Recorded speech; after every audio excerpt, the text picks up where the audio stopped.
Damn, bro, the CIA really went to work on the black community, huh?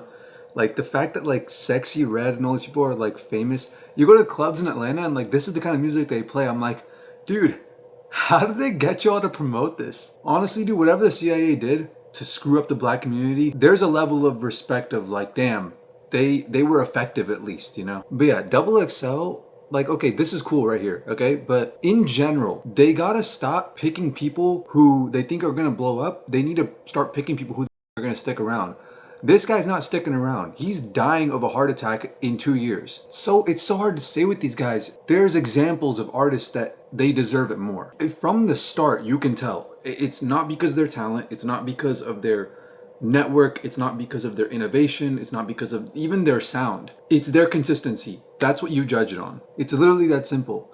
If you want to be picked by Double XL, if you're like an underground rapper and you want to be picked by them to be on their freshman list, be consistent. That's what you need to focus on, because the only way Double XL stays in business and doesn't go broke is if they shift their priorities and start picking artists to be on their lists who are consistent. So either Double XL crashes and burns and the whole thing is a waste, or they fix their shit and they pick you because you're consistent. You have to look a little past that. It's not that simple, because even when an artist is consistent, you have to look at their character and be able to tell, okay, but will they be consistent with a fat bank account? You take a rapper like Comethazine, for example. He's proven himself to have an evergreen sound and an evergreen aesthetic.